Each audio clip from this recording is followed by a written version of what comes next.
Bueno, vamos a tratar de continuar. Se cortó nuestra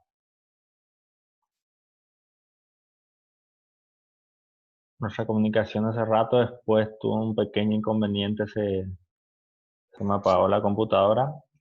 Y ahora vamos a tratar. ¿Qué tal el retorno a mi audio? ¿O se escucha todo entrecortado? Bien, profe. Bueno, eh, le estaba diciendo que la huelga es lo que realizan los trabajadores. Eh, lo realizan los trabajadores con un fin, o sea, tiene que tener un objetivo de por qué realizan la huelga. Y es lo que era una defensa exclusiva de sus intereses.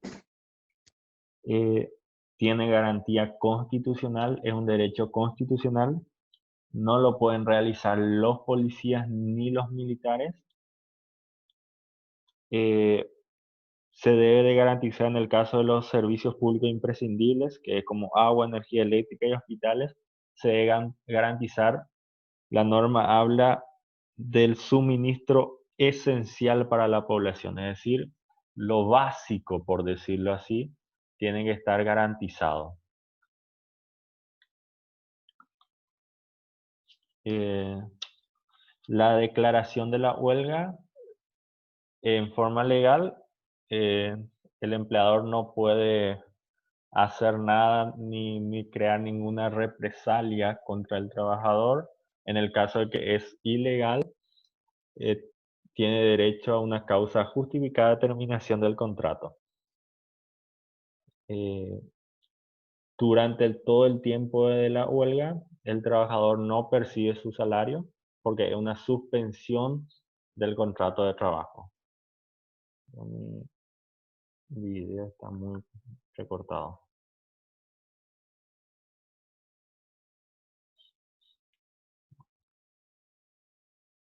Para culminar, vamos a hablar de lo que es el paro.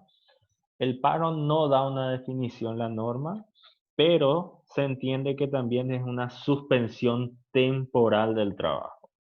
Es una suspensión temporal del trabajo, pero en este caso el derecho de paro es para los empleadores. Los empleadores son los que tienen ese derecho de realizarlo, de esa suspensión temporal del trabajo.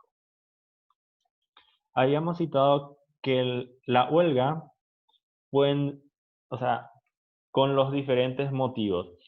Y solamente hablaba de cuándo es ilegal. Acá la norma es más específica en el caso de paros y habla cuándo es legal. Si está dentro de lo que establece la norma, es legal. En cambio, el otro, si estaba encuadrado dentro de lo que establecía la norma, era ilegal dentro de la huelga.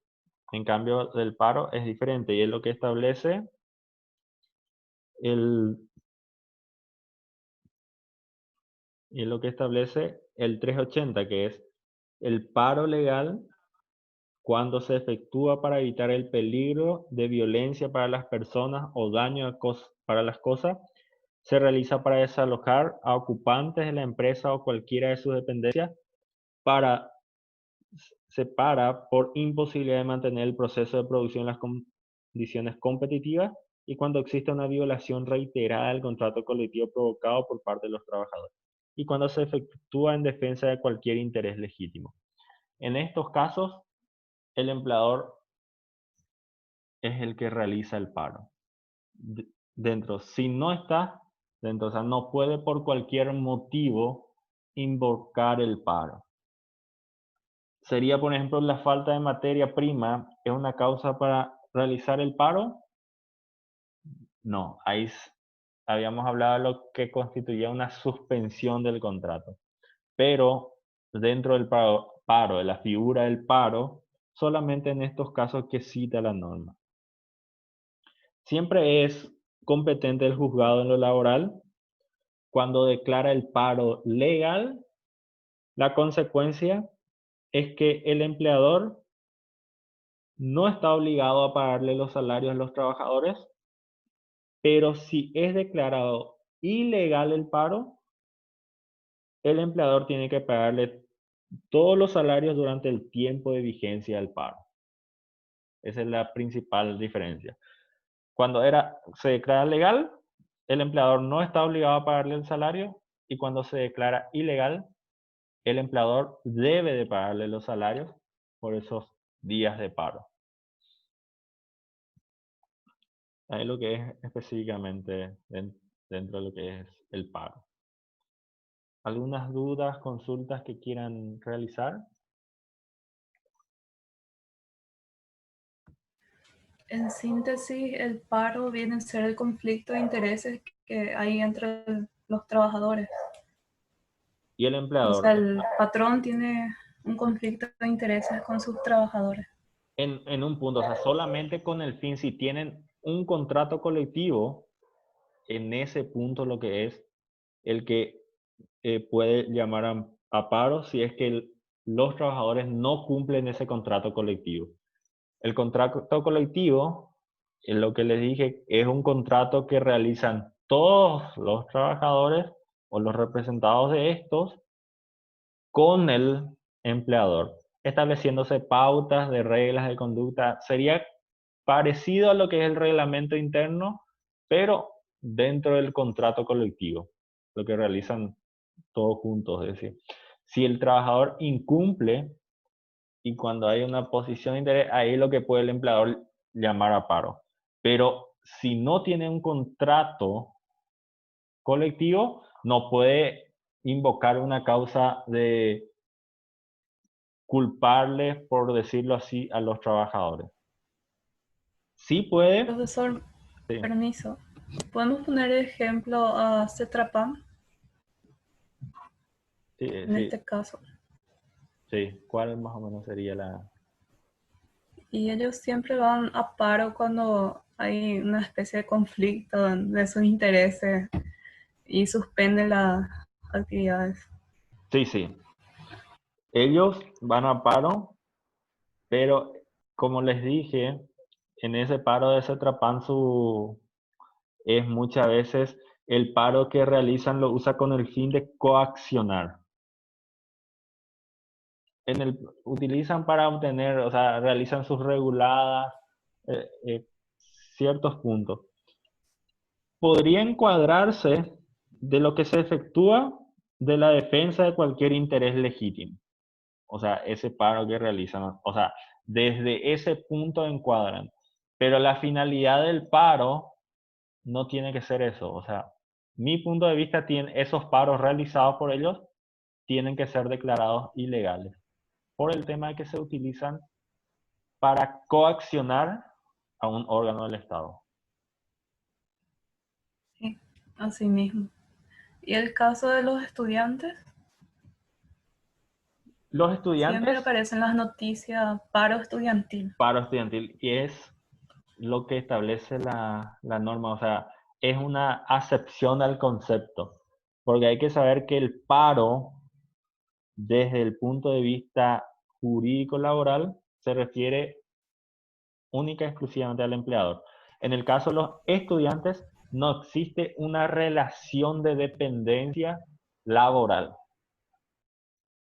Ahí está la principal diferencia. O sea, realizan ellos, le llaman paro, pero es una forma de darle nombre, pero no se encuadra dentro de lo que establece el paro, específicamente el Código de Trabajo. Pero hay que saber que el Código de Trabajo regula las relaciones de dependencia y subordinación. En este caso, un estudiante no está subordinado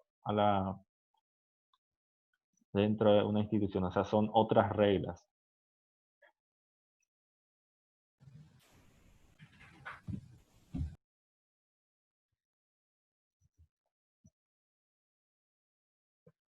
Otra consulta.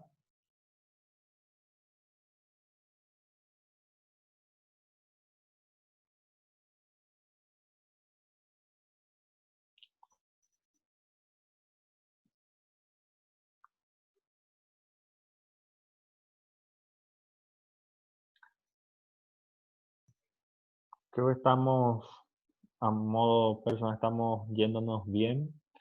Nos falta solamente unas pocas unidades.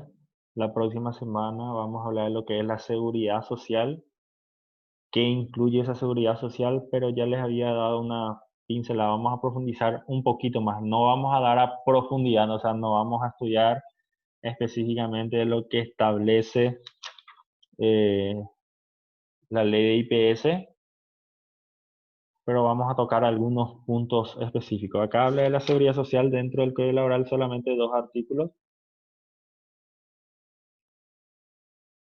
pero vamos a regirnos por la ley de IPS, que es donde establece el tema de cómo las jubilaciones, la jubilación ordinaria, extraordinaria, vamos a ver esos detalles.